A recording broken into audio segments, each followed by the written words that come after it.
Qiu Batian, formerly known as Qiu Zhenong, was a local tycoon who opened a restaurant in Yanping County. Just because his second uncle became the current Minister of Personnel a few years ago, he became increasingly arrogant and reckless in Yanping County, even daring not to provoke the government. On weekdays, this person often bullies men and women, so he is called Qiu Batian by the people and is one of the 4 major bullies in Yanping County. Done, sighed a small constable standing in the corner. This situation is definitely not going to be resolved. The court was solemn, and the young constable spoke very lightly, only a few colleagues beside him could hear. Among them, there is Zhen. At this moment, Zhen's chest was slightly heaving, his fists clenched tightly, and he was filled with indignation. Although he is also a young constable who has just joined, he is actually a time traveler. A few days ago, he had just traveled through the process of seizing property and arrived at this unfamiliar feudal dynasty.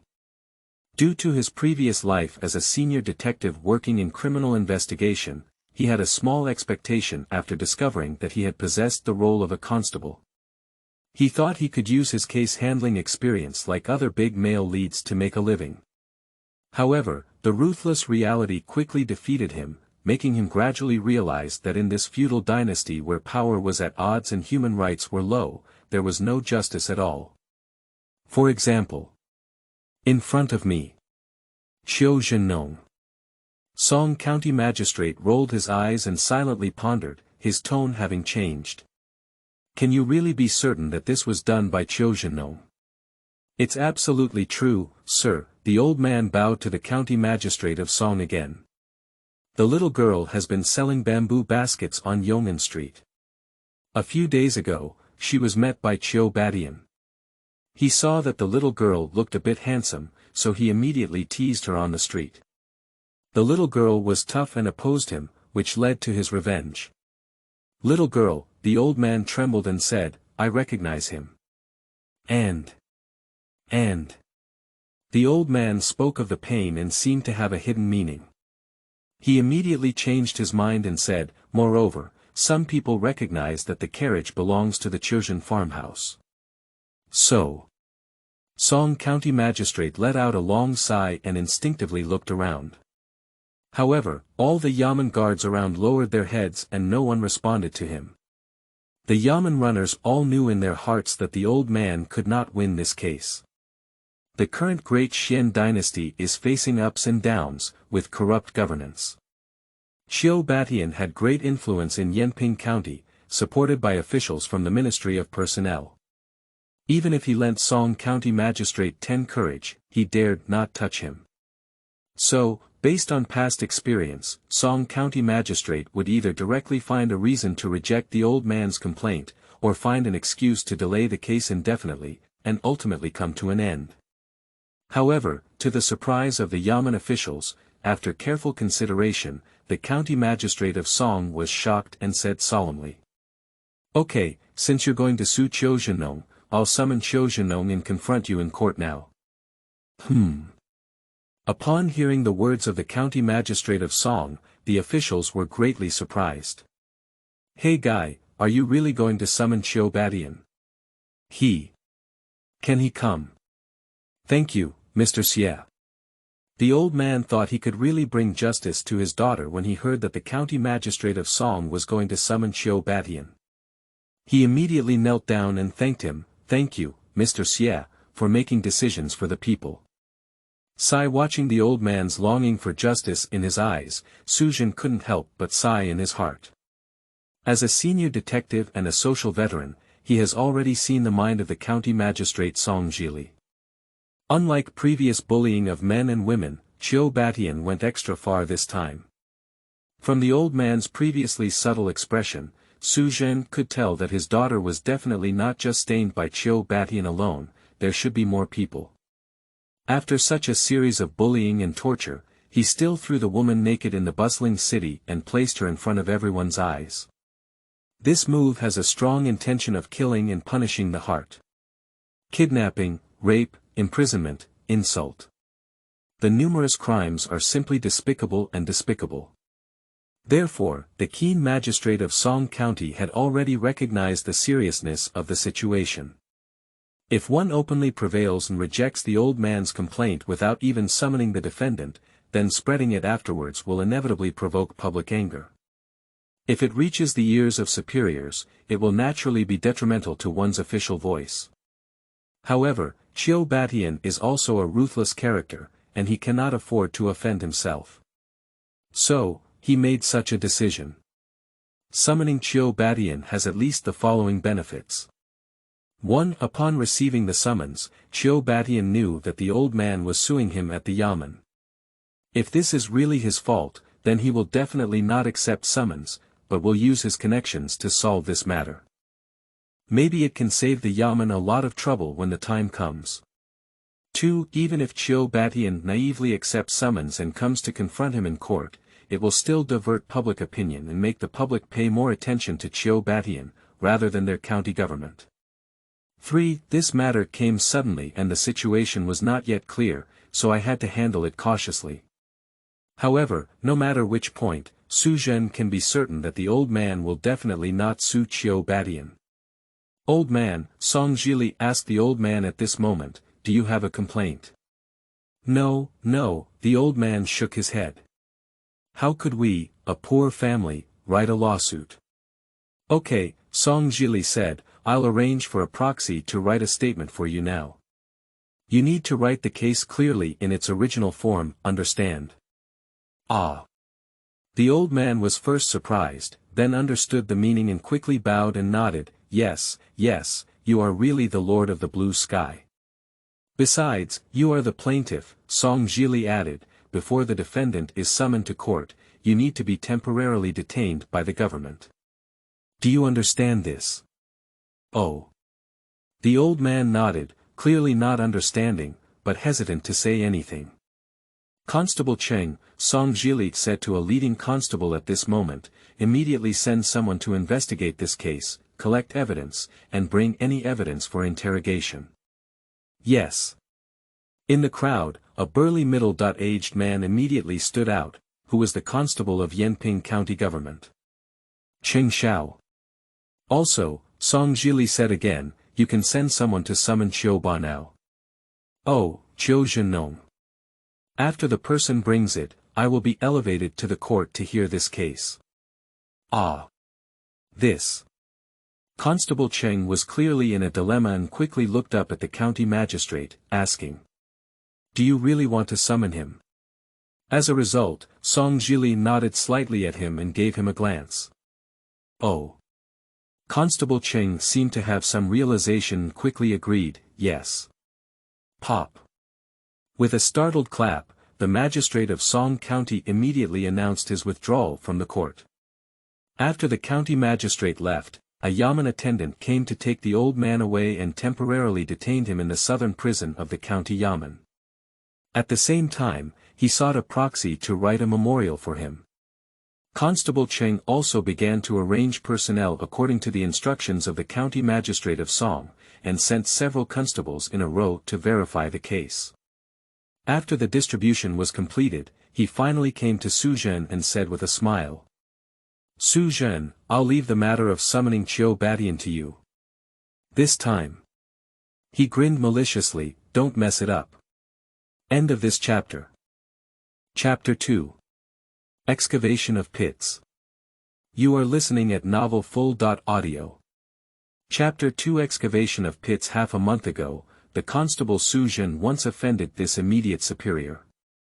At that time, the constable Cheng Xiao received news that Jia Yi, a merchant in Yanping County who engaged in cattle farming business, had bought 5 cattle in one go this year, preparing to sell them during the busy farming season and make a big profit.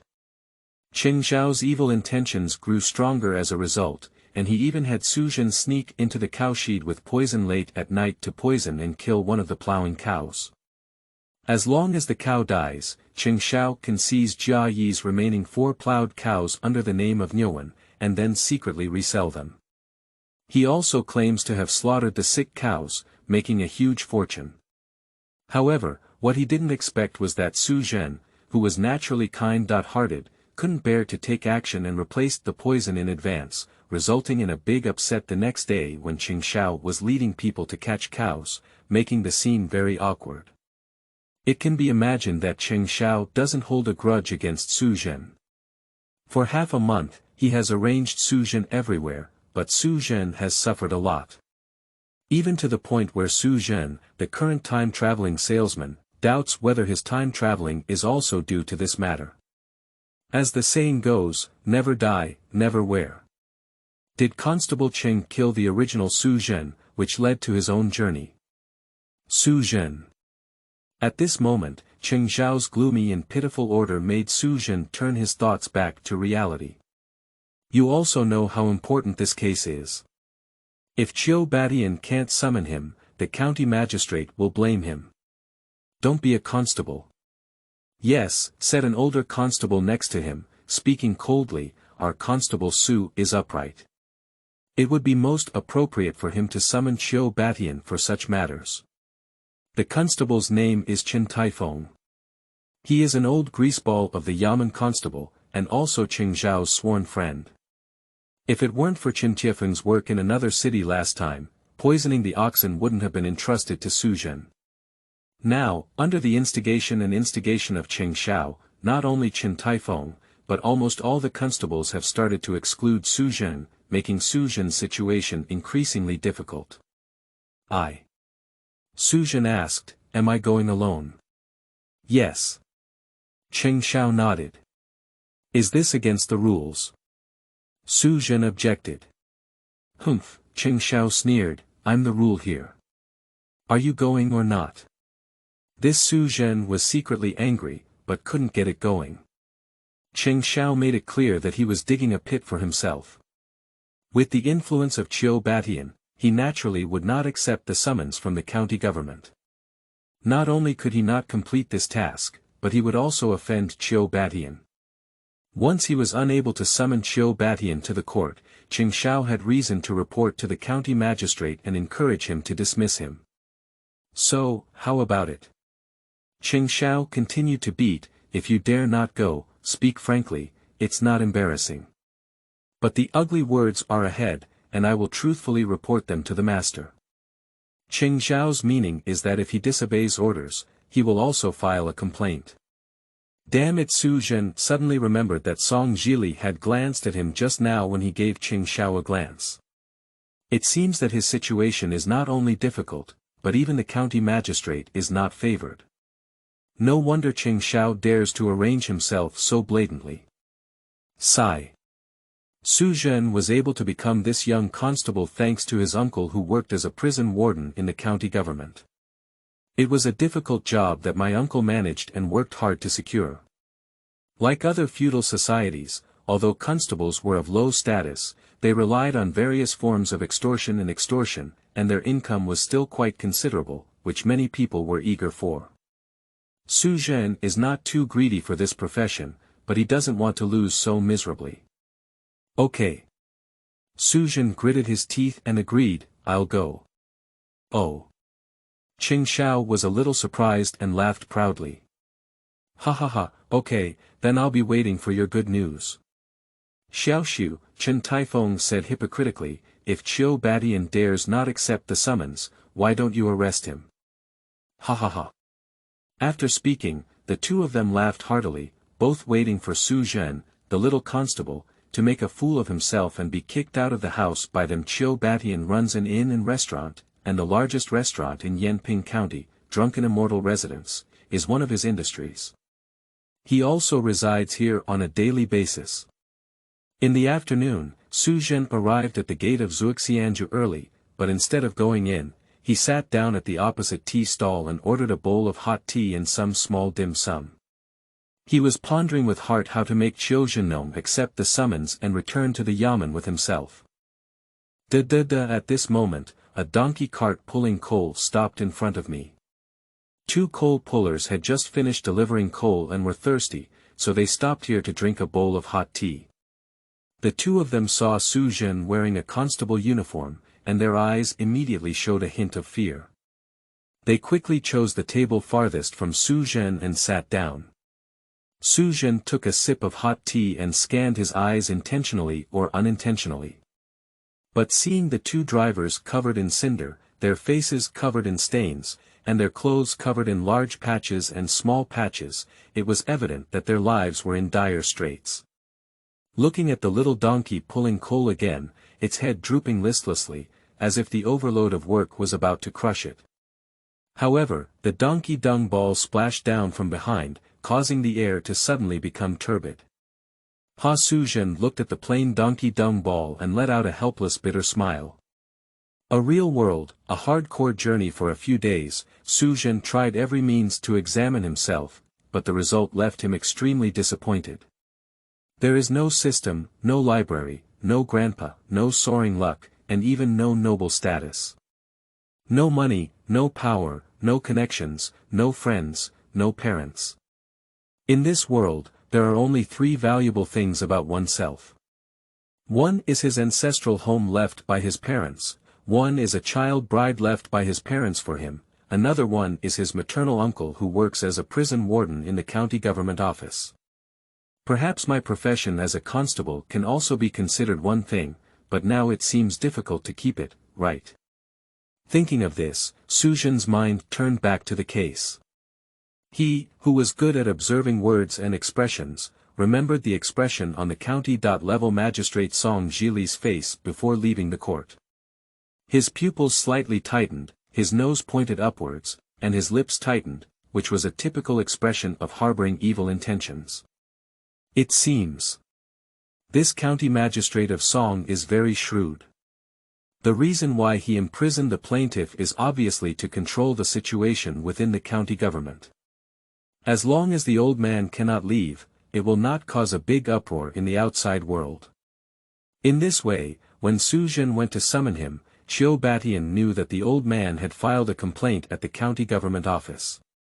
Of course, Qiu Batian will not accept summons, but will mediate relationships and eventually find the magistrate of Song County. When the time comes, if he sells his personal feelings to Qiu Batian again, not only will it bring benefits, but it will also shift the blame away. What a wishful thinking plan! No wonder Song County Magistrate would suggest that Cheng Shao send a small constable like him over. I only serve as a messenger, and if I cannot be summoned, the magistrate of Song County can use me as a scapegoat. When the time comes, if Cheng Shao and his gang fall into trouble again, it may be difficult for him to keep this job, right? Okay, these old foxes. Just as I was about to come here, I saw the door of the drunken immortal residence suddenly open, and a group of people walked out from inside. At first were several burly servants, followed by a middle-aged man wearing a red robe with a bulky figure. This person is holding a grape in his mouth, and in such cold weather, his chest collar is surprisingly open, revealing steel wire-like protective hair. Through the crowd surrounding him and his arrogant and rebellious demeanor, Zhen had already determined that this person should be one of the four major villains in Yanping County.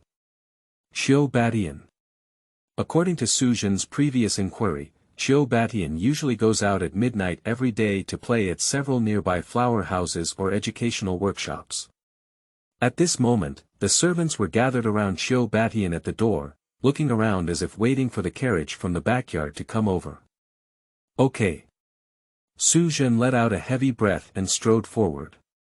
Before approaching, Zhen shouted loudly. Boss Qiu, where are you going? Upon hearing someone calling out, everyone quickly turned their heads to look at Zhen. Although they saw that Zhen was wearing a constable uniform, the servants remained vigilant and protected their master. Oh. Qiu Batian, who was holding grapes in his mouth, opened his servant and asked curiously, who are you? Boss Qiu, don't you know me anymore? Zhen quickly clenched his fists and introduced himself with great confidence. I'm Chen Taifeng, the constable of the Yamen. End of this chapter. Chapter 3. Summoning. You are listening at novelfull.audio. Chapter 3 Summoning, Chen Taifeng. Qiu Batian frowned slightly. I haven't heard of it. After speaking, he looked at his servant. I think I've heard of it, one of the servants nodded. There seems to be someone called Taifeng in the Yamen. Boss Qiu, Zhen approached and clasped his fists, laughing, I have been ordered by the magistrate of Song County to invite you to the yamen. As he spoke, he took out the restraint card from his arms. A detention card is a token for summoning or arresting a defendant, which is a rectangular bamboo stick with the word detention engraved on it. Upon hearing Su Zhen's words, everyone was greatly surprised. Well, this is a license plate. Finally, a servant realized, does the yamen want to arrest and mention our Qiu Yi? As soon as this statement was made, the atmosphere at the scene suddenly became solemn. What? Yamen. Another family member Ding Xiaozhang said, Yamen is a few years old. It's not even qualified to lift shoes for us Qiu Yi. How dare you dare to be restrained? It's just a joke. Hey, another servant pointed at Su Zhen's nose and shouted, do you know who our Qiu Yi is? Are you going crazy? What a big coward. After drinking and cursing, everyone's gaze focused on Qiu Batian. Qiu Batian chewed grapes with disdain in his eyes, and after a while, he said, it's really interesting.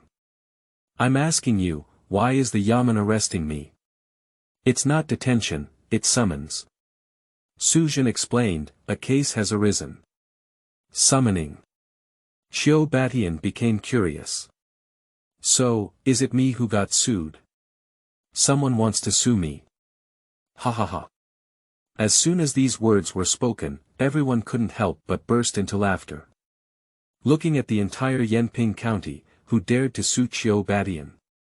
Who ate the bear heart and leopard gallbladder? A servant shouted, I'm so tired of it.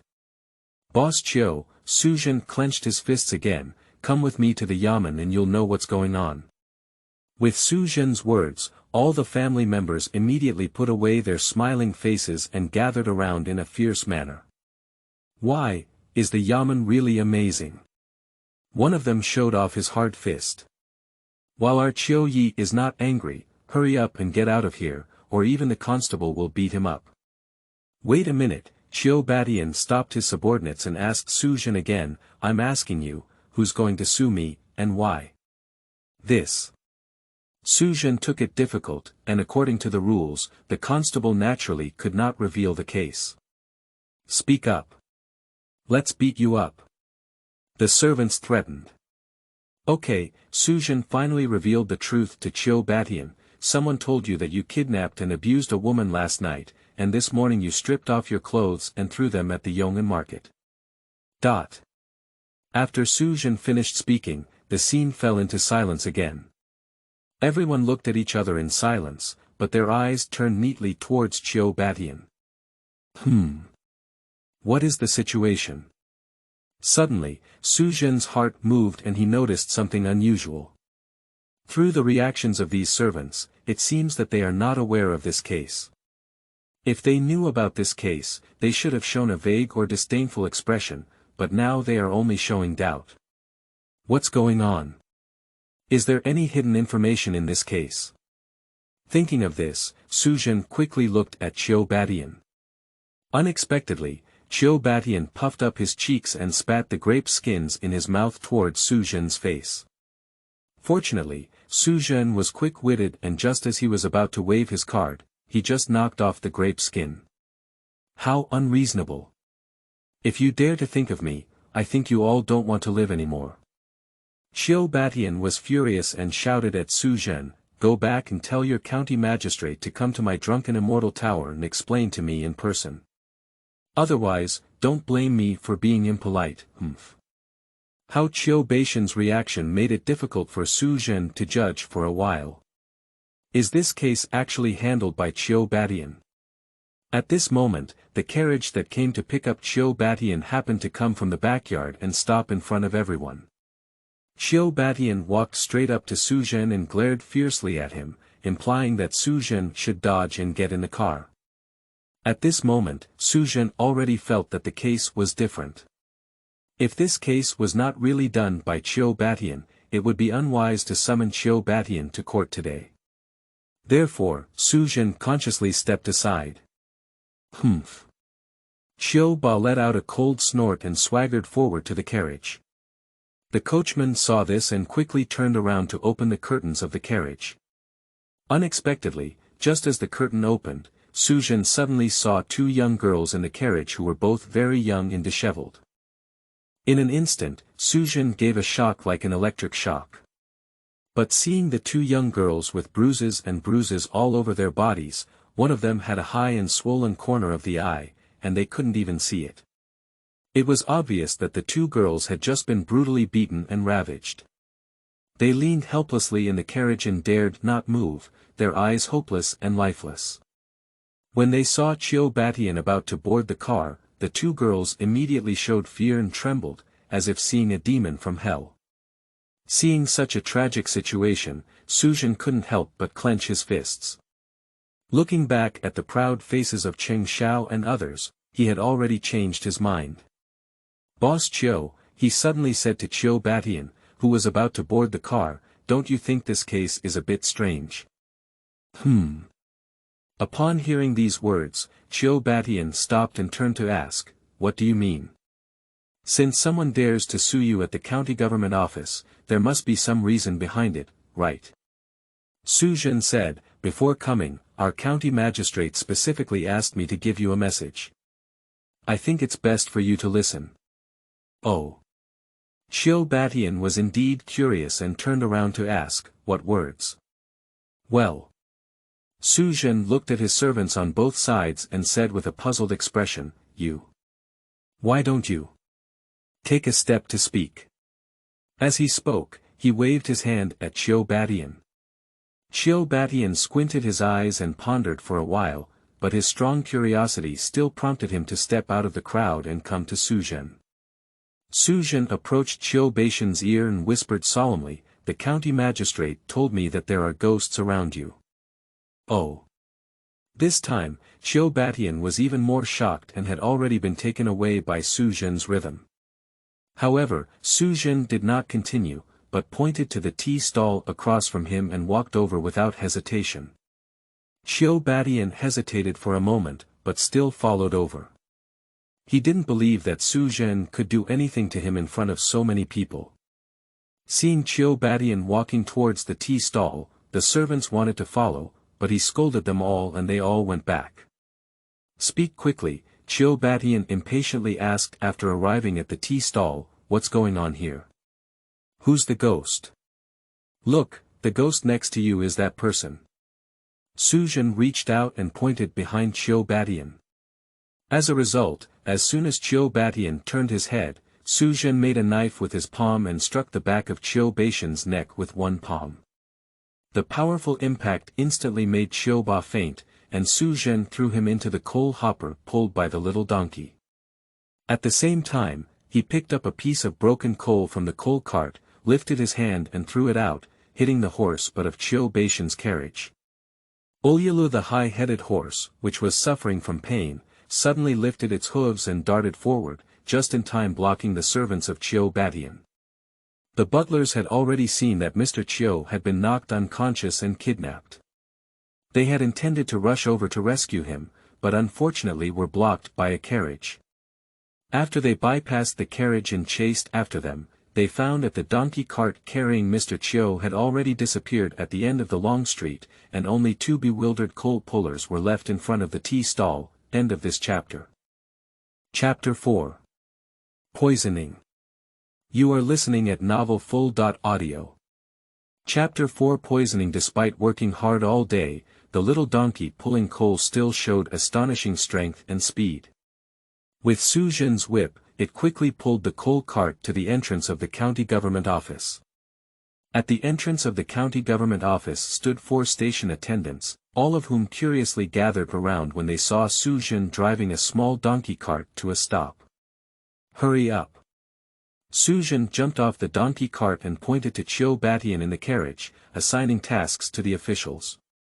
"You, come and help me lift people off the carriage. You, hurry up and inform the master that Qiu Batian has arrived at the case. You, immediately notify everyone and prepare for promotion. And you, hurry up and get a basin of cold water." "Ah. Qiu Batian. No. Didn't he say he wanted to be summoned? Why? The 4 Yamen guards were shocked and unsure. Hurry up. Don't be stunned. Su Zhen urged, this is all what the master ordered. Hurry up. Upon hearing Su Zhen's words, the Yamen guards dared not delay any longer and immediately followed Su Zhen's instructions. Some ran towards the inner hall, some ran towards the court, some went to fetch cold water, and another carried the unconscious Qiu Batian into the county Yamen with Su Zhen. Quickly, Qiu Batian, covered in coal shavings, was dragged to the county government office, and one of the officials had already brought a basin of cold water. Su Zhen took the basin and said to the Yamen attendant, all right, you can go take that plaintiff now. The Yamen attendant responded and immediately ran towards the direction of the southern prison of the county Yamen. At this moment, the Yamen guards and constables who received the news gradually arrived at the lobby. Su Zhen saw Chen Taifeng appearing from afar and poured a basin of cold water on Qiu Batian's head. Oh, oh. Qiu Batian shivered several times and was instantly awakened by the cold water. At this moment, Chen Taifeng had already run into the lobby. Su Zhen was quick-witted and handed the basin directly to Chen Taifeng. The so-called inertia effect is that when you naturally pass something to someone, they will also naturally accept it. Sure enough, Su Zhen handed it naturally, and Chen Taifeng picked it up very steadily. After finishing, he felt curious. You. Chen Taifeng was about to ask Su Zhen why he wanted to give himself a basin of water. At this moment, Qiu Batian, who had awakened, sat up and roared at Chen Taifeng like a furious lion. You. How dare you throw it at me? Chen Taifeng is an old man in the prison, naturally recognizing this man in a red robe as Qiu Batian, whom everyone in Yanping County fears. Ah! This.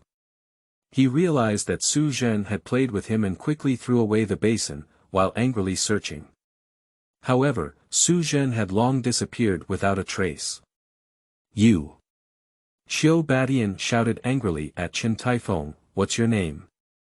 I. Chen Taifeng couldn't react and instinctively replied, I'm Chen Taifeng. Qiu Ba's weather was thunderous, how unreasonable. How unreasonable. Qiu. Mr. Qiu. Chen Taifeng was startled and quickly squatted down to help Qiu Batian. At the same time, he urgently explained, listen to me, I didn't pour it just now, I really didn't pour it. Get out. Furious Qiu Batian pushed Chen Taifeng away and got up on his own. But seeing him covered in a mixture of coal and water, disheveled. Oh my. What? What's going on?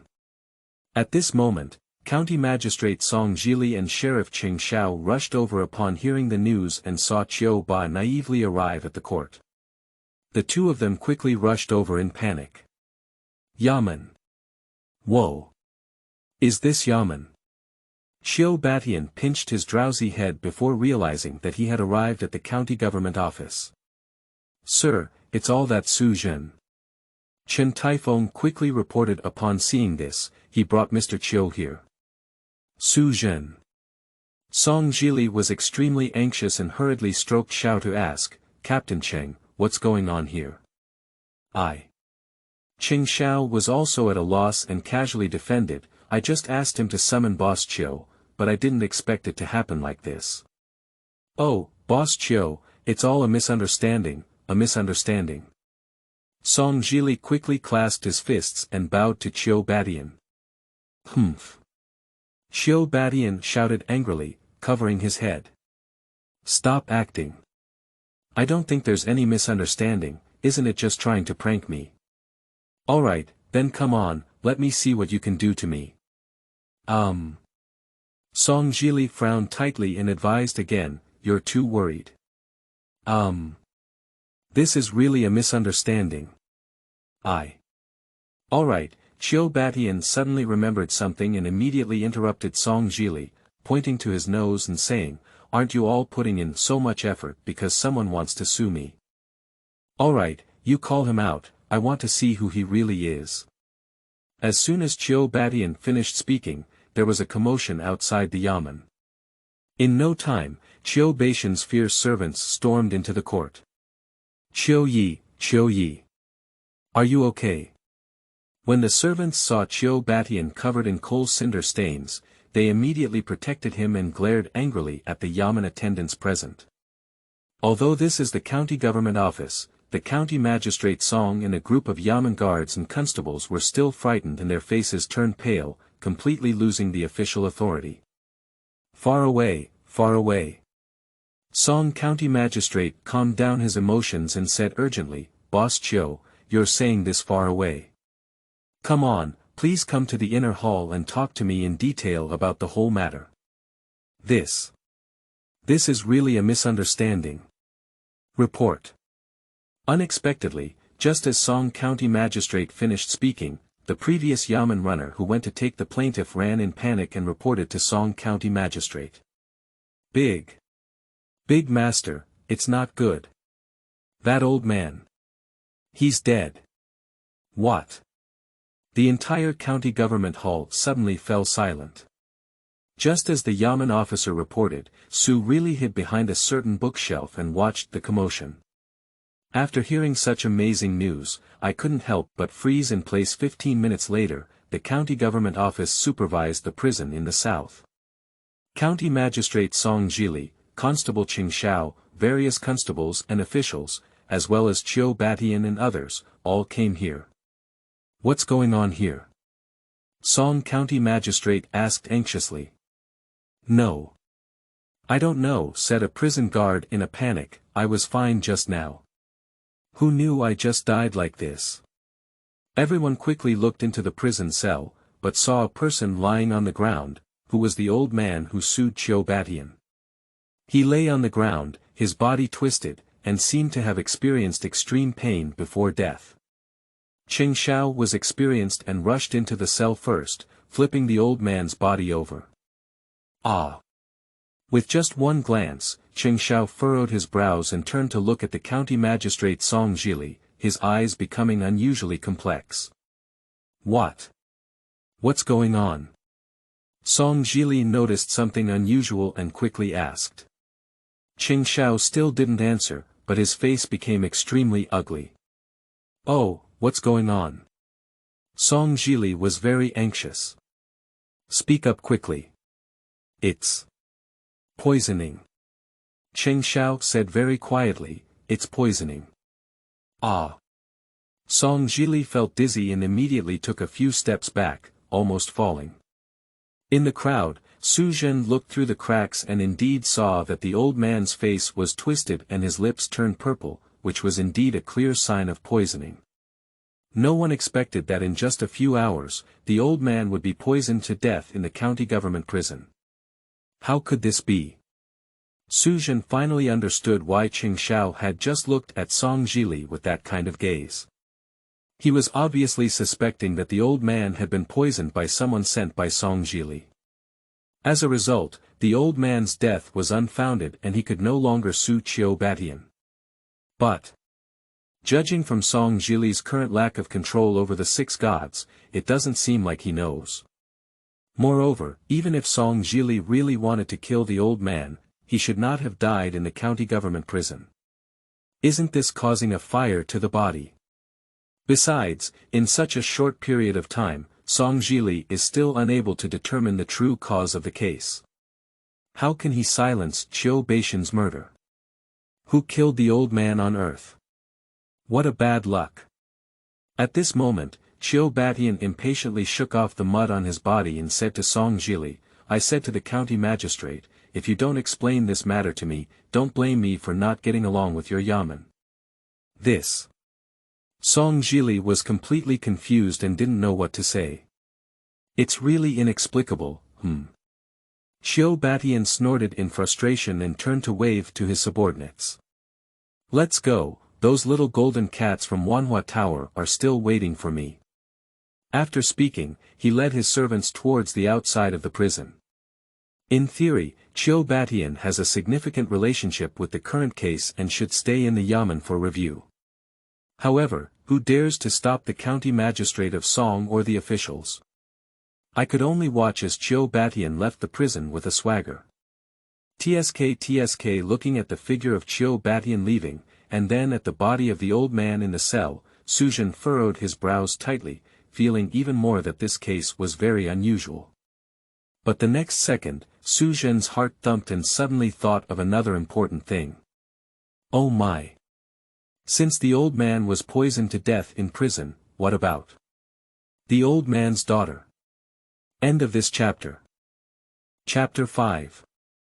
Sealing the Mouth.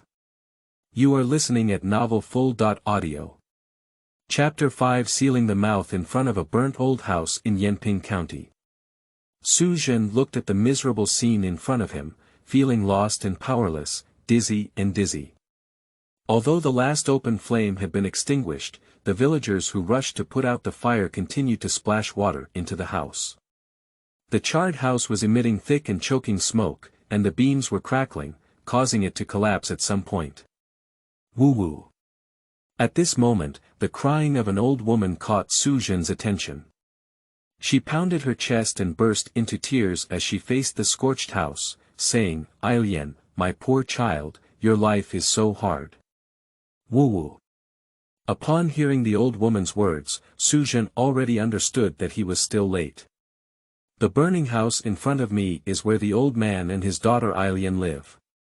It seems that, like the old man, Ailian has also been silenced. And it was still such a shocking cremation and extermination. Grandma, someone urgently asked the old woman at this moment, are you sure that Ailian was burned to death? Woo-woo. The old woman cried out, I don't know either. Her father went to the yamen to report and asked me to watch Ailian, afraid she wouldn't be able to think it over. But unexpectedly, someone knocked me unconscious just now. When I woke up, the fire had already started. Ailian. Woo-woo. Ah. The villagers were shocked. Since that's the case, then it's not an accidental fire. This is intentional arson, this is murder. Ah.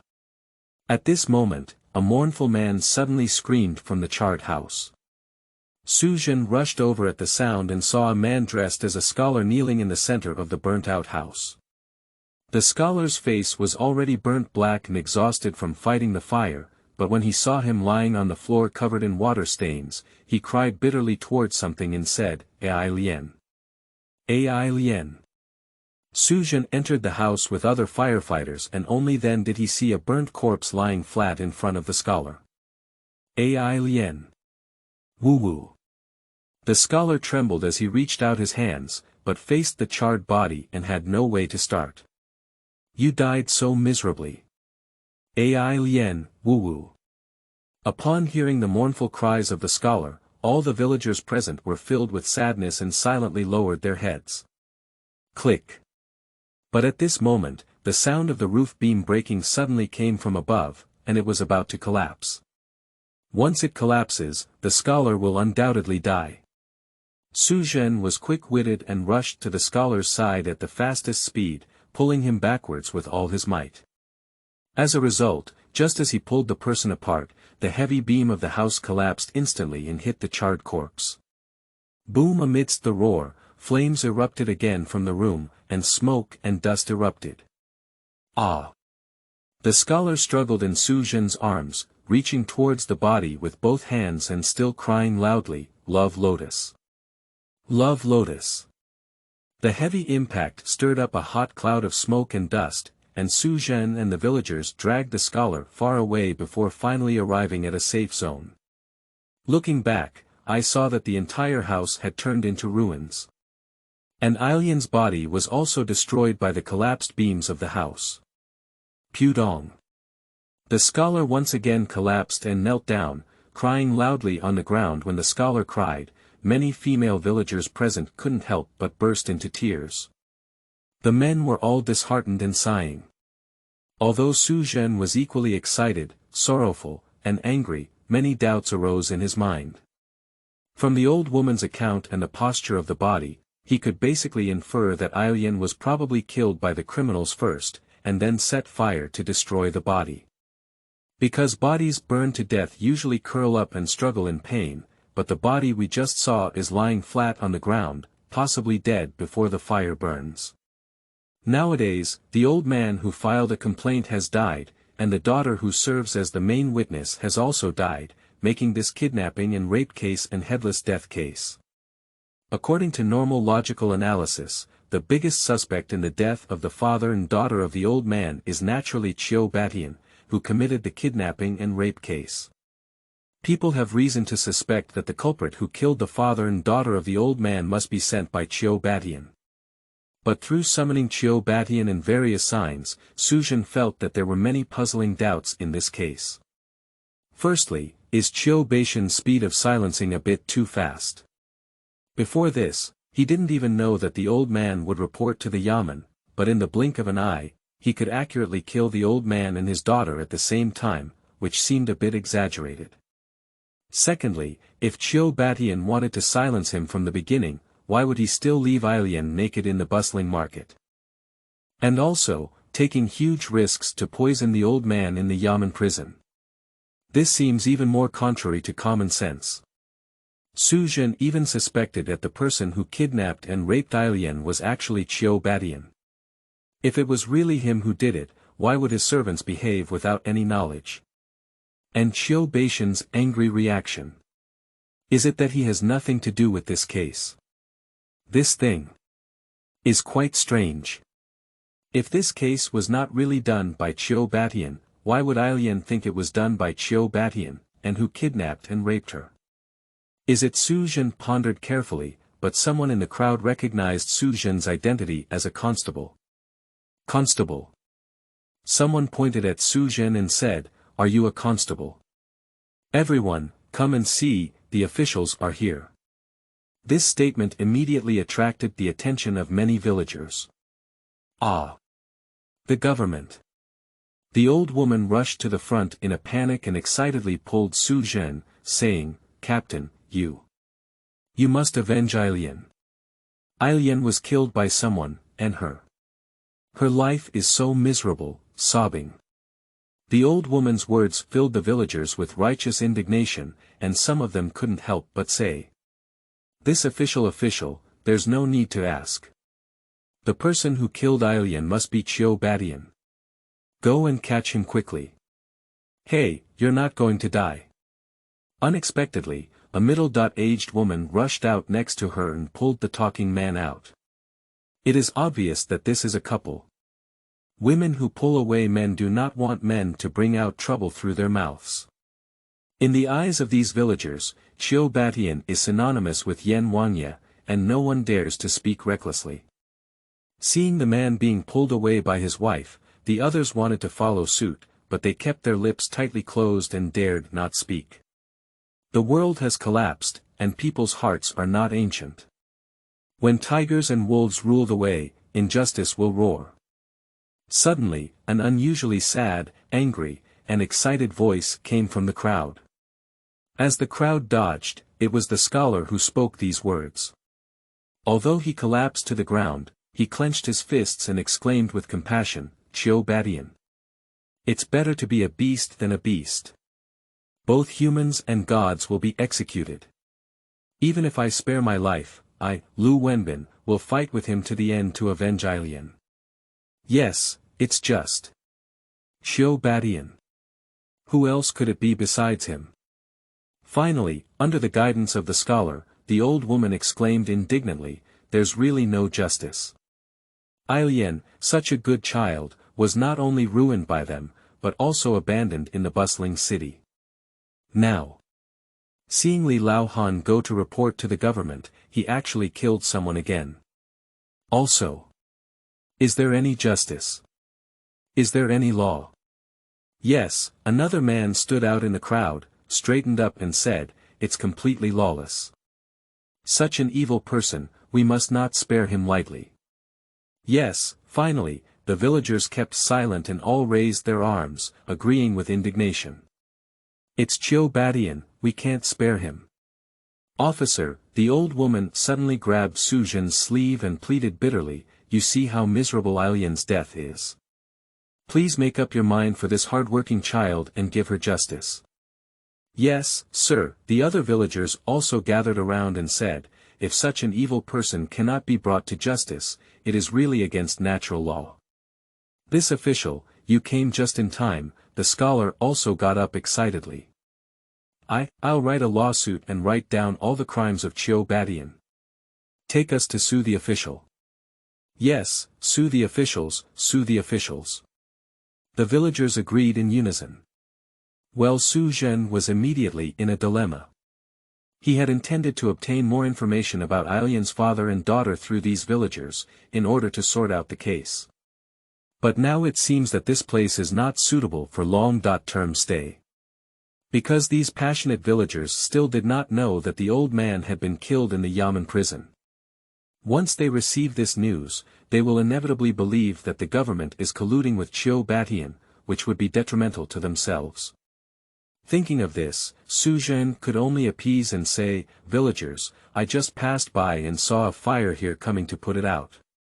All right, what you said about the injustice, I'll go to the Yamen and report it truthfully. I'll go now. After speaking, Zhen withdrew from the crowd and, disregarding the hopeful gazes of the crowd, fled from this place as if, end of this chapter. Chapter 6. Eccentricity. You are listening at novelfull.audio.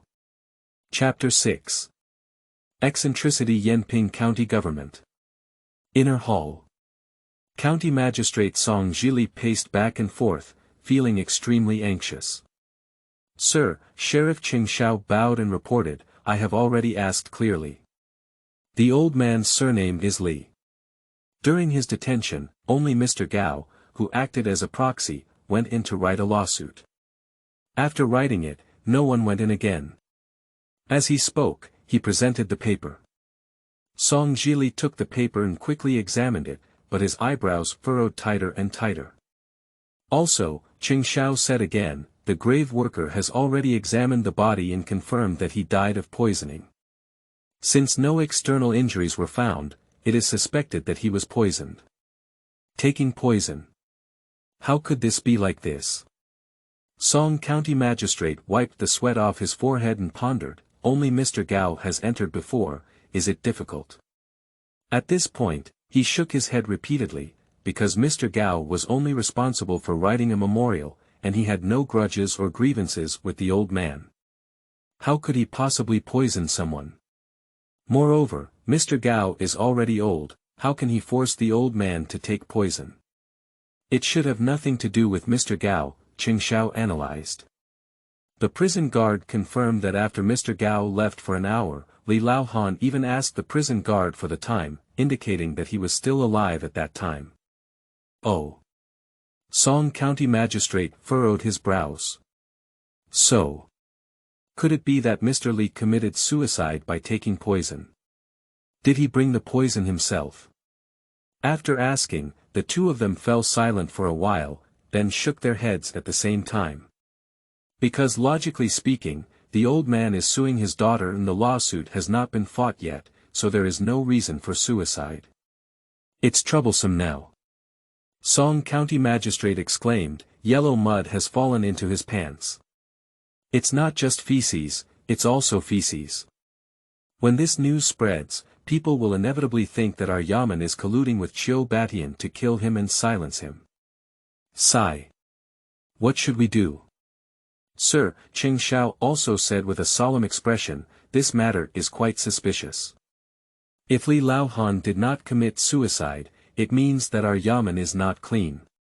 In just one sentence, it made the magistrate of Song County's heart skip a beat. Isn't Chiu Badian too scary? He guessed in shock, he bought all the people in our Yamen. What does he want to do? Demonstrating with us. This. Qingshao couldn't provide an answer. No way. Song County Magistrate pondered for a few seconds and quickly said to Qingshao, we need to quickly block the news and not let the news of Li Laohan's death in the Yamen spread. By the way, isn't Li Laohan's daughter not at the Yamen? Please quickly send someone to bring her over. No need. Unexpectedly, Qingshao had not yet agreed, and Su Zhen's voice could be heard from the doorway. Lord Song, Su Zhen stepped into the inner hall and saluted the county magistrate of Song. I just went to Li Liahan's house, and his house caught fire. Li Liahan's daughter has already been burned to death. What? The two were shocked and pale, and the county magistrate sat down on the grand tutor's chair. Su Zhen, after being shocked, the county magistrate of Song suddenly remembered something and quickly straightened his waist, asking, "Why did you go to Li Liahan's house?" "I saw the old man die in the county government prison, and I was worried that his daughter would also be silenced. So I hurried there, but unfortunately." Su Zhen shook his head helplessly. "It's still a step too late." Next, Su Zhen will recount what happened at Li Liahan's house.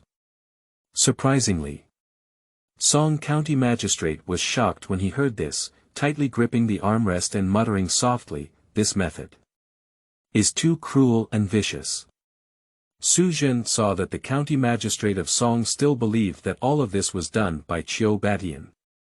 Unexpectedly, after the county magistrate of Song muttered, he suddenly looked at Su Zhen and said, "You still have the heart to go to the old man's house. You're still thinking about his daughter." Pop. Suddenly, the magistrate of Song changed his face and slammed the armrest, shouting angrily, "Su Zhen, look at what you've done. I asked you to summon Qiu Batian. Why did you knock him unconscious? Who made you do this?" "Ah." Su Zhen was taken aback for a moment, then looked innocently at Qing Xiao. "Constable Qing said, if you don't bring Qiu Batian, will you blame him? He also told me that if Qiu Batian dares to disobey, I will arrest him." "Bastard." Qing Xiao was furious and quickly clarified, That's what Chen Taifeng said." After speaking, he realized that his clarification was equivalent to smearing. "No, no, no. Your Excellency," he quickly defended Song County Magistrate, "it's not like that. I just asked Su Zhen to summon Qiu Batian, and I didn't expect him to be so reckless." "Su Zhen, you." Qing Xiao grinned angrily, "Look at how much trouble you've caused adults." "Sir," he turned to Song County Magistrate again and began to file a complaint, "Su Zhen's advocacy has caused great trouble for the Yamen. Please dismiss him immediately. Otherwise, Qiu Batian will not give up easily." Upon hearing these words, Song Zhili squinted his eyes and had already understood Qing Xiao's meaning. In their view, this case was all done by Qiu Batian. However, Su Zhen knocked out such an unworthy demon king and brought him back to the Yamen, and the consequences were obviously very serious. As long as Qiu Batian gives a small report to his uncle, who is a servant of the Ministry of Personnel, his future will also be very worrying. Now, only by dismissing Su Zhen can we possibly shift the blame and facilitate our subsequent operations. Moreover, if Su Zhen is not dismissed, he will always represent the Yamen. Once Qiu Batian is investigated, it will implicate the Yamen. Having made up his mind, the magistrate of Song nodded heavily, his eyes shining with a sinister light, and said to Su Zhen, "Su Zhen, it seems that you are not suitable to be a constable. From now on, you have been dismissed." Upon hearing this decision, Qing Xiao sneered with satisfaction. However, when he looked at Su Zhen, he found that Su Zhen also had a cold smile on his face. "Su Zhen, did you hear what the adults said?" Qing Xiao pointed to the door, "Why don't you get out of here?" Lord Song, however, Su Zhen ignored Qing Xiao and instead clenched his fists at Song Zhili, saying steadily, "If there is such a possibility, I will forcibly bring Qiu Batian to the Yamen for your good." "What?" Su Zhen's words immediately caught Song Zhili's attention. "What do you mean?" "Mr. Song," Su Zhen asked again, "I wonder if you have ever thought that the matter between Mr. Li and his daughter was not handled by Qiu Batian." "What?" Song Zhili opened his mouth wide, "It wasn't Qiu Batian who did it." "How could it be?" "Su Zhen," Qing Xiao retorted, "What nonsense are you talking about? Who else can it be if it's not Qiu Batian? Is it?" Then Li Laohan still can't make a false accusation. Yes, Li Laohan's daughter was indeed abandoned naked in the market this morning, and some people recognized that the carriage belonged to Qiu Batian. Also, Song Zhili pointed to the paper, it is clearly written on it. According to his daughter's confession, she recognized that the person who abducted, raped, and abandoned her in the bustling city was Qiu Batianji's subordinate. Can this still be false? Sir, Su Zhen objected, these are just one-sided words. From beginning to end, we have not received any confirmation from Qiu Batian. Jokes, Qing Shao sneered, you wouldn't naively think that Qiu Batian could still admit it, would you? No, that's not what I meant, Su Zhendao said. Based on my judgment, Qiu Batian is likely not aware of Ailian's situation. Oh. Song Zhili was surprised and asked with a frown, what is the basis? Before knocking out Qiu Batian today, I saw 2 young women on his carriage who were brutally ravaged, Su Zhen said. So, after coming out of Li Laohan's house just now, I specifically found them. Upon hearing these words, both Song Zhili and Qing Shao couldn't understand their relationship with the case. These 2 are both new geishas from the education department, Su Zhen explained.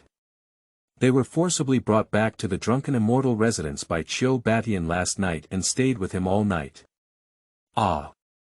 Song Zhili couldn't help but say, are you saying? Last night. Yes, Su Zhen said, according to what they said, Qiu Batian subjected them to inhumane humiliation and torture all night long.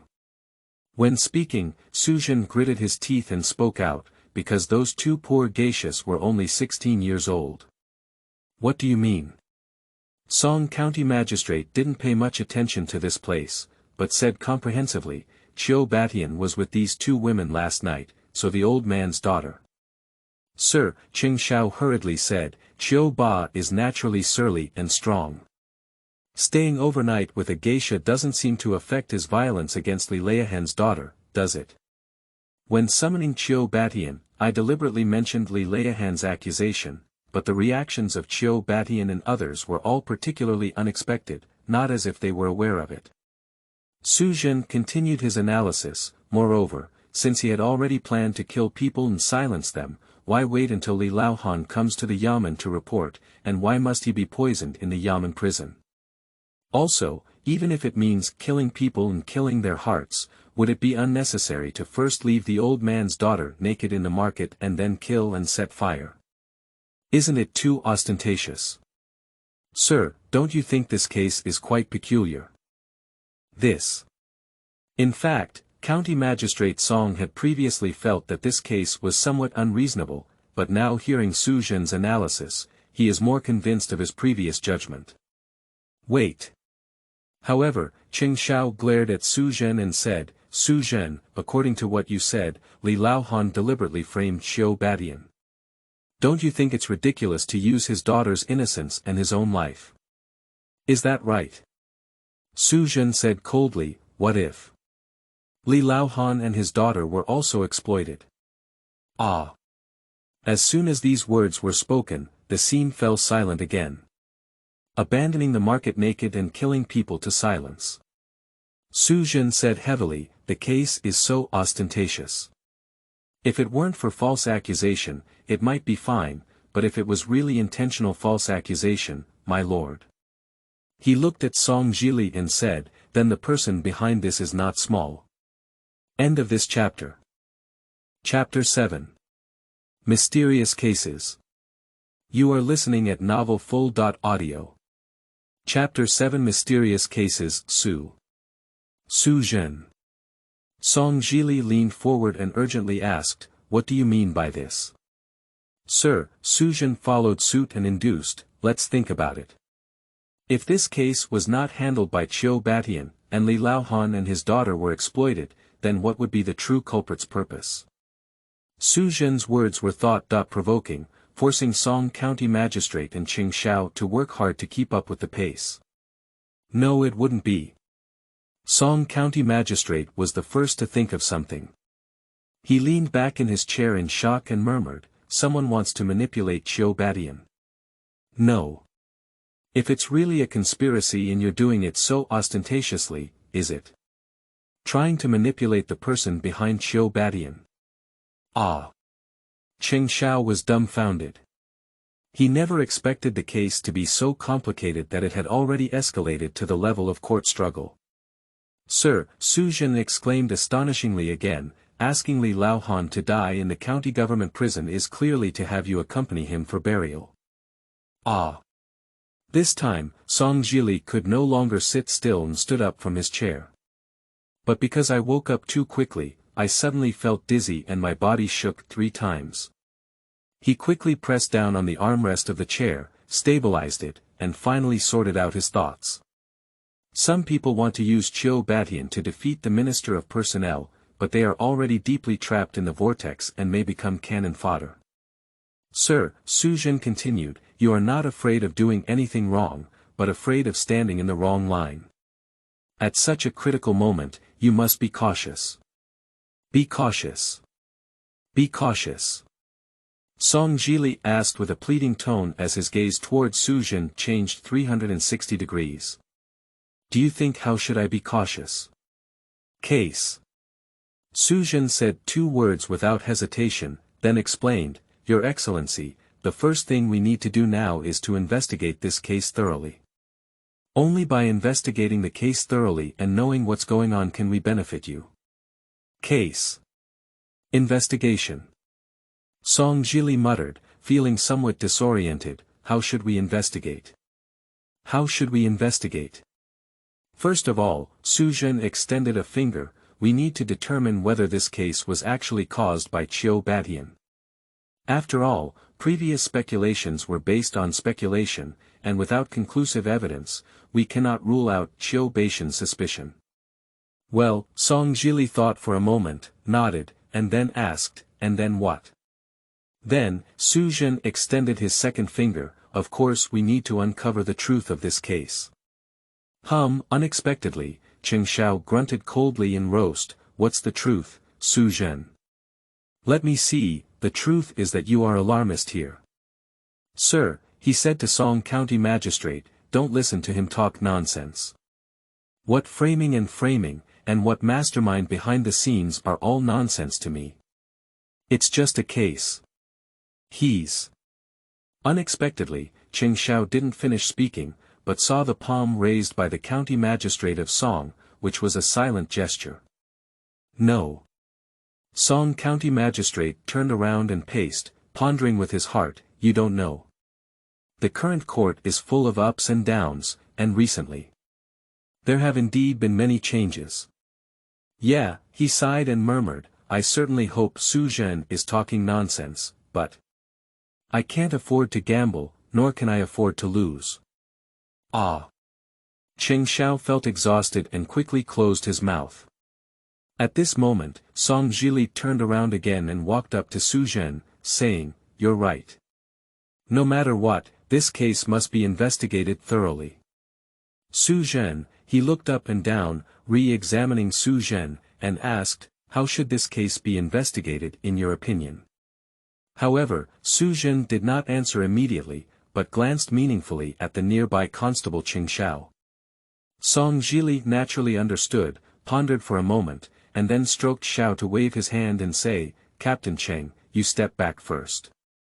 This. Cheng Xiao's awkwardness can be imagined.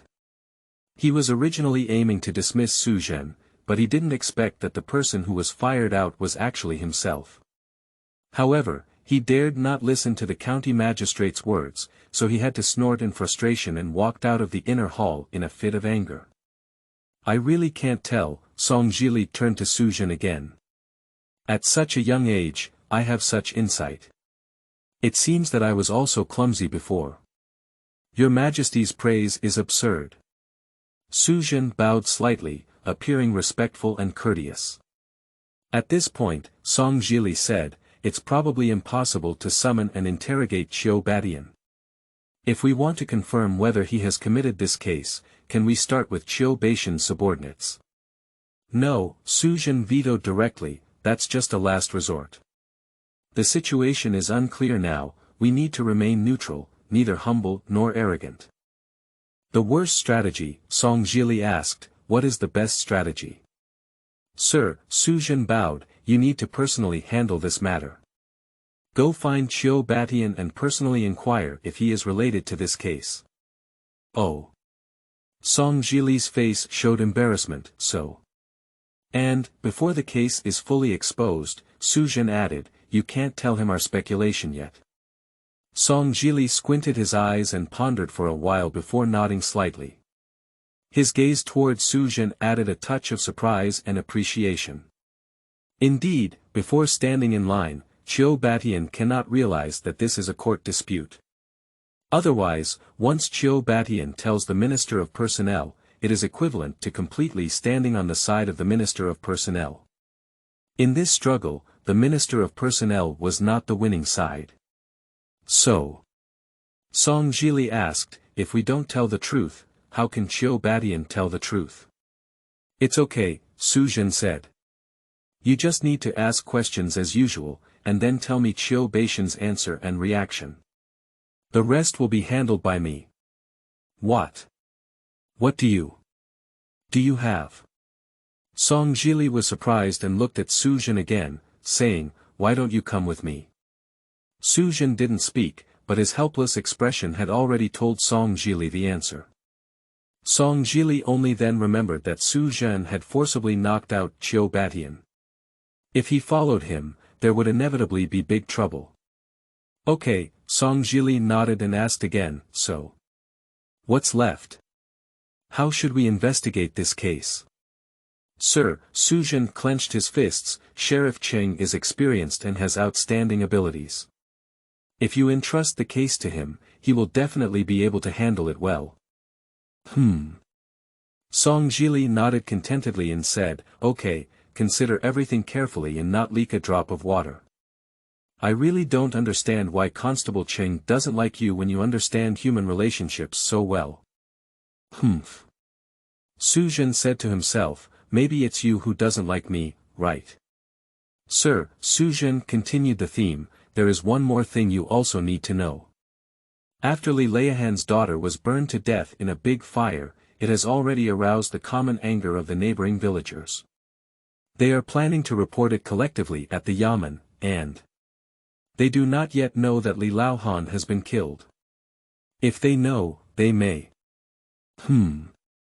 Song County Magistrate let out a sigh and said, but if someone is really planning and managing this case, then this news may not be able to be concealed either. Okay, he made up his mind, tomorrow morning, I will go to the Drunken Immortal residence to have a good talk with Qiu Batian. After speaking, he examined Su Zhen again and said with a stern gaze, Su Zhen, if you can really find out the truth, I will let you stay in the Yamen and give you a promotion and salary increase. But if we don't understand, then the consequences are not just dismissal. End of this chapter. Chapter 8. Child-daughter.in.law. You are listening at novelfull.audio. Chapter 8 Child-daughter.in.law. Late at night, Su Zhen dragged a black package and returned home exhausted. It is said that the ancestors of the Su family once had high-ranking officials, and the mansion where Su Zhen currently resides was left behind by that high-ranking official back then. Although the residential area is not large, the geographical location is the best in the county, with excellent feng shui. The residential buildings are also built in an antique style, elegant and unique.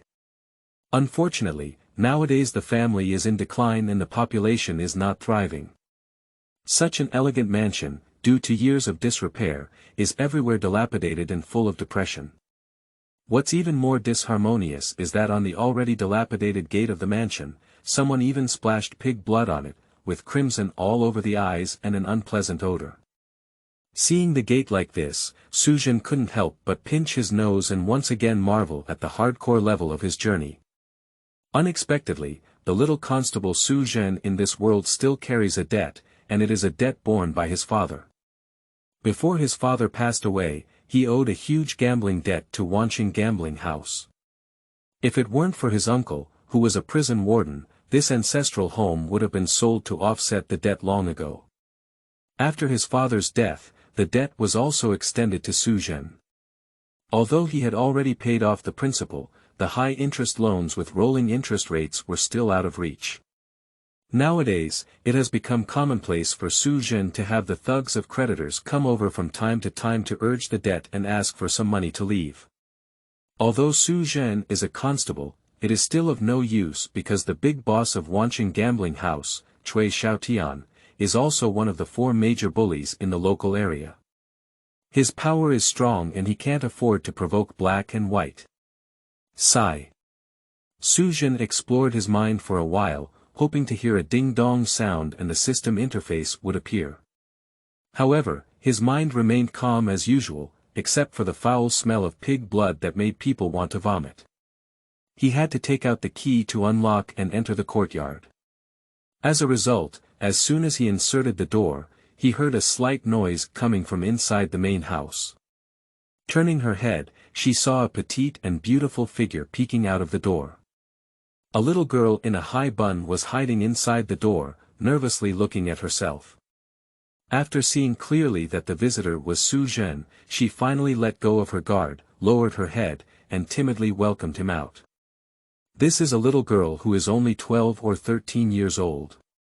Although she is wearing a severely faded pink dress, her exquisite figure and natural beauty cannot be concealed. Her delicate features are dignified and elegant, and her delicate skin exudes a smooth and round luster like jade. Seeing the appearance of the girl, Zhen finally showed a relieved smile, as if his tired mood had also eased a lot. This girl is not Zhen's daughter or sister, but his wife. Child bridesmaids were a bad habit in ancient feudal society. Many families from poor families, unable to afford a daughter.in.law, went to other places to adopt a girl as a child bridesmaid. When they reached the age of 14 or 15, they allowed her to marry their son and become formal wives. The Su family owns a luxurious mansion, which was not originally considered a poor family, but since Zhen's father owed him gambling debts, he has plummeted. Worried that Zhen would not be able to marry a wife, the elderly couple still adopted a girl. When the girl was adopted, she was only 5 years old. The old couple named her a maid. Yumeng. Yumeng has just turned 13 this year, and according to local customs, she can reunite with Zhen next year. Seeing a dream, Zhen felt for the first time that he had been taken care of through the halo of time, because this daughter.in.law, who was 10 years younger than him, was born so beautiful and extraordinary, pure and elegant. It was pleasing to the eyes, not only pleasing to the eyes, but also in the future. Master, you're back. Yumeng bowed her head and greeted Zhen timidly, while habitually picking up the package in her hand. Don't. Zhen quickly threw the package aside. And just as she was tossing the package, a foul odor emanated. Dream couldn't help but furrow her eyebrows and cover her mouth and nose. Oh. Zhen quickly explained, it's because there was pig blood at the door. Upon hearing Zhen's words, Dream's face showed a worried expression and his body trembled slightly. Seeing the girl's frightened appearance, Zhen couldn't help but feel a wave of pity. Although the Su family treats their dreams like family members, since Zhen's parents passed away, she has lost her sense of security and is constantly in a state of worry and fear. Zhen knows that she is worried about next year's perfect house, the huge gambling debt owed by the Su family, and whether Zhen, the future husband, can support this family. She is just a little girl, she really shouldn't bear such a heavy burden. Master, Yumeng lowered her head and said, I'll go and cook for you. You have a dream, Zhen stopped her and said, let's discuss it. In the future, let's not call me master anymore. Xian Lao. Yes. Yumeng nodded timidly, pondered for a while, and asked, so. What is that called? Xianggong. Official. Husband. Dad. After savoring it carefully, Zhen said, how about calling it a young master? It sounds more tasteful. Oh. Dream nodded timidly, her cheeks slightly red, evoking pity in making Zhen look straight. The cloud temples are fluttering with a green hue, and the flowers have a charming red hue. Unexpectedly, such a little beauty would be her own daughter. Law. Yumeng seemed to feel something and became even more shy, quickly saying, "I'm going to heat your food." Child brides are an important labor force in poor families. They usually cook, do laundry, take care of household chores, and work as maids and nannies. Eating is not urgent, let's boil some hot water first. Su Zhen stopped Yumeng again and said, "I need to take a shower first." "Oh." Yumeng obediently responded and boldly looked up, only to see that Su Zhen was covered in mud and dirt, as if he had just returned from digging a grave after taking a shower. Su Zhen, who had changed into a new outfit, sat opposite his daughter. Law at the dining table, silently having dinner. The food was simple but highly flavorful, and Su Zhen enjoyed it very well. On the one hand, Dream's cooking skills are superb, and on the other hand, looking at such a beautiful little daughter. Law, can you not enjoy it? Although Yumeng still had a heavy heart, he ate very seriously, obviously hungry. It seems that she has been waiting for herself since she finished cooking dinner. "I have a dream," Su Zhen said with concern. "If I come back too late in the future, you can eat first and don't have to wait for me." "Oh. There was a dream, and my body twisted slightly, as if I had something to say, but in the end, I held back." "What's wrong?" Su Zhen saw and asked, "What's up?" "Master, oh no, young master," Yumeng said cautiously as she vigorously held the bowl, "otherwise. Let's sell the house." After speaking, she nervously held the bowl and waited for Su Zhen's answer. Selling a house is a common topic in the Su family. When Su's father was in debt, he almost sold it. Su Zhen naturally understood the worry of having a dream. Wancheng gambling house has many thugs and a notorious reputation. She is worried that if she doesn't pay off her debts, she may suffer a big loss and even have her family destroyed. Because around them, there are too many examples like this. Change to a smaller one. Yumeng mustered up the courage to say, "Pay back all the bills, so you don't have to worry anymore in the future." Su Zhen burst into a bitter smile. Although Su Zhen may not have understood it before, Su Zhen now knows very well that even if they sell their ancestral home, according to the urine nature of Cui Xiaotian at Wancheng gambling house, they may not be able to erase all the accounts. High-interest loans with rolling profits, money makes money, and unscrupulous bullies like Cui Xiaotian will never let themselves pay off all their debts. Because as a constable, Su Zhen had plenty of money to exploit, and squeezing Su Zhen would allow them to make long-term profits. "Don't worry," Su Zhen smiled slightly and comforted, seeing the dream's longing for peace in his eyes. "I will solve this matter." "Oh." Dreamy habitually let out a sigh, but the disappointed expression still conveyed a message. "How could you possibly solve it just by being a little constable?" Su Zhen understood the dreamy gaze and gave a faint smile, saying meaningfully, "The ancient said, yesterday's abyss, today's shallows. Although the road is far, the journey is approaching. Although things are difficult, they can be accomplished." "I have a dream," he said, looking affectionately at his delicate and beautiful daughter. Law. "Don't worry. With me around, everything will be okay." End of this chapter. Chapter 9. Vortex. You are listening at Novel Full. Audio. Chapter 9. Vortex time goes back to earlier in the evening. After Su Zhen came out of Li Leiahan's house, which had already been destroyed by the fire, he did not directly return to the Yamen, but went to a place called Wanhua Tower.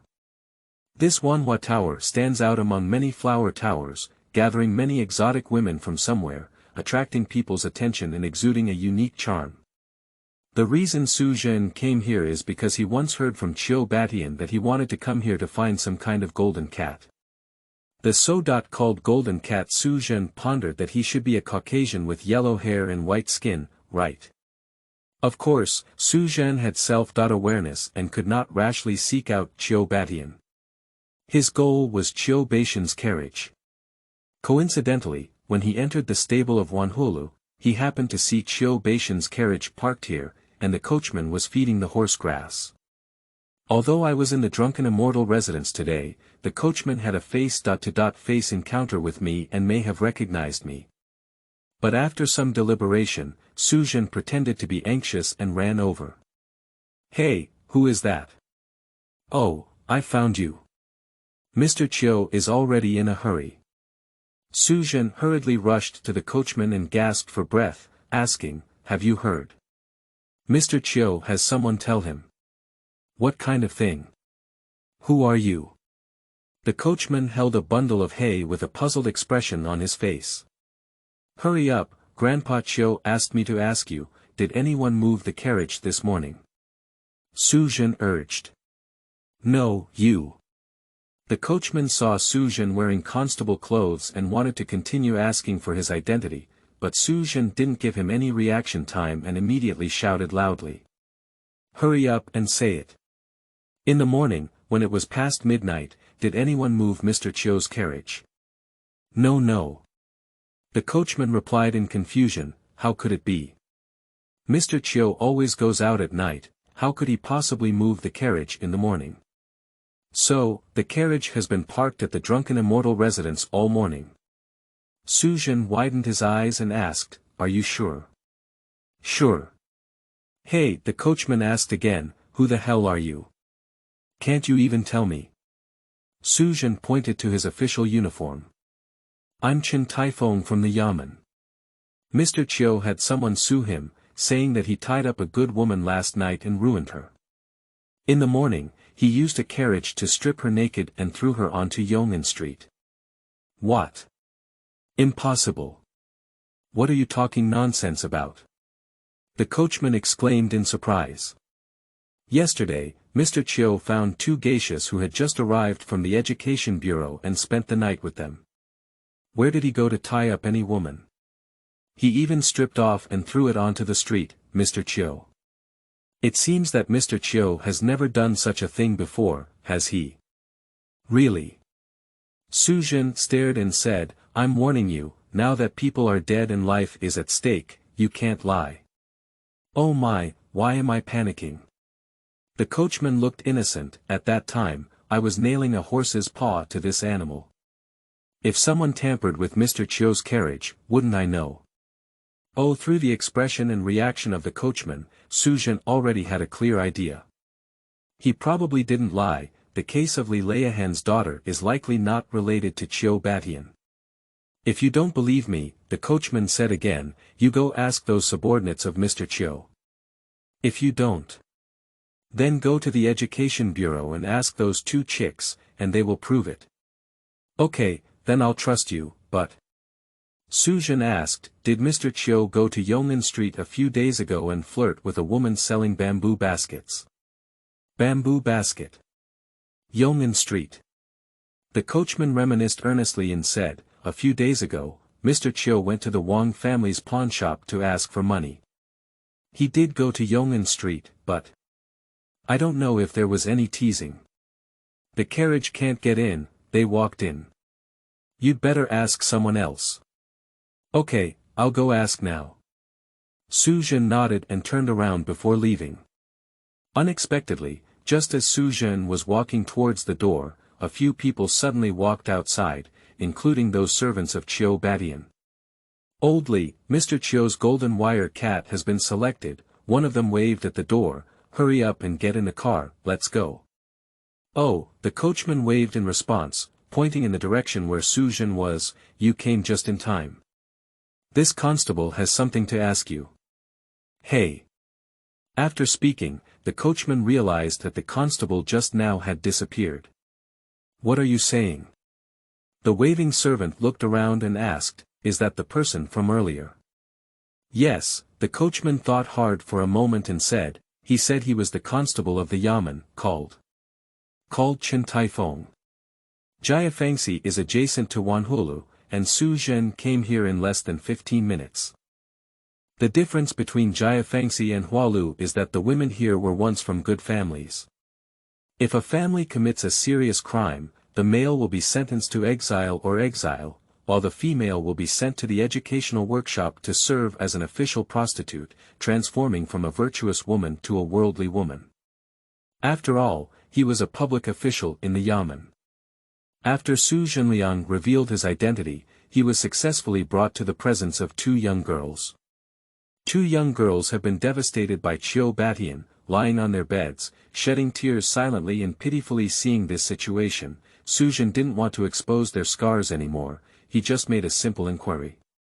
However, Qiu Batian was like a terrifying nightmare. Upon hearing this name, the two girls couldn't help but tremble with fear. Su Zhen could only simplify his language as much as possible and ask one of the girls, "Did he bully any other woman last night?" The girl wiped away her tears and shook her head, saying, "Only the two of us, one. For the whole night." After speaking, she couldn't help but burst into tears, filled with helplessness and despair. "Time turns back to me. Su Zhai. It's already midnight, the night is quiet, and the autumn wind is cold and desolate."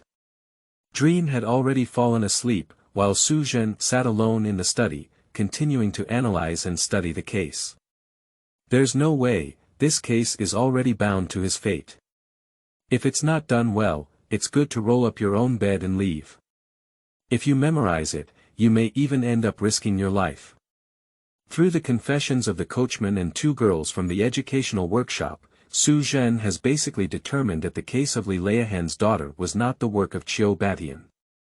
Behind it, there must be deeper and larger conspiracies hidden.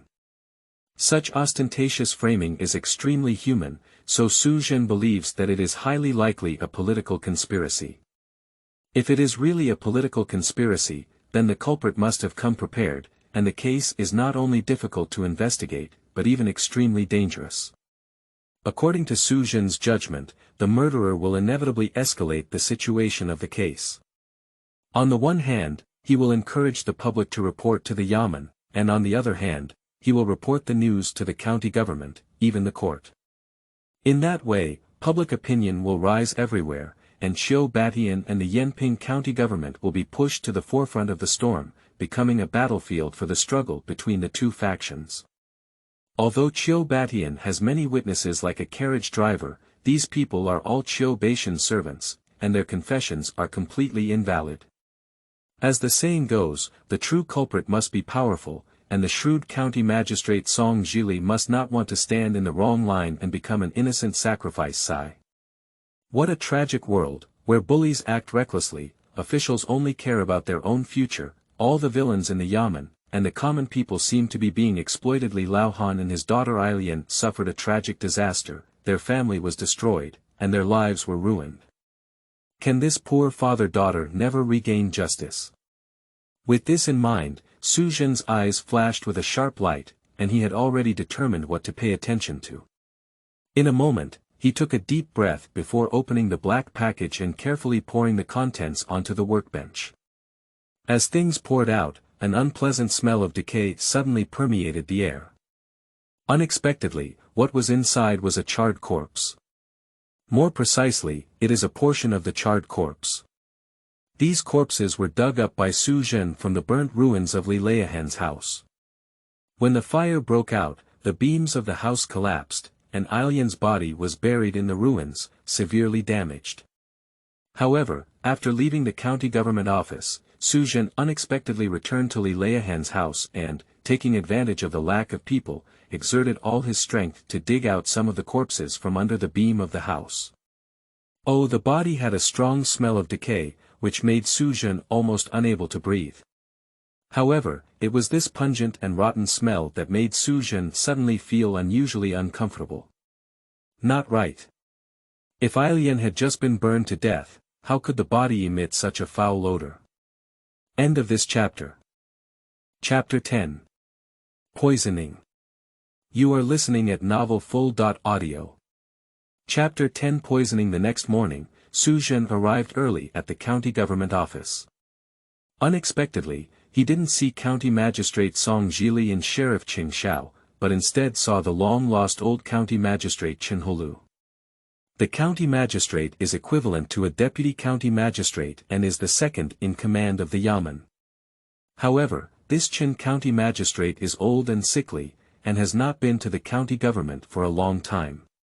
In fact, despite his old age, Chenholu was only 58 years old.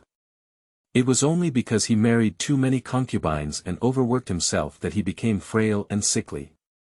Now, Song Jili invited him, obviously to deal with the complaints from the villagers, because Qin County Magistrate's greatest advantage is his ability to mediate. However, to Su's surprise, the outside of the yamen was as clean as usual, with no villagers complaining. Causing the old county magistrate to be idle, strolling around the inner hall sipping a cup of tonic tea. However, the more so, Zhen felt even more uneasy. If something goes wrong, there will always be demons. As expected, not long after, 2 constables came back to report the situation. Due to the absence of county magistrate Song Jili, they reported the situation to the old county magistrate Chenholu. "Damn it, sir," said one of the constables, "the news of Li Laohan dying in the yamen prison has still spread." "Oh." Zhen and Qin County Magistrate both expressed surprise, but Zhen pretended because he knew it was one of the killer's plans.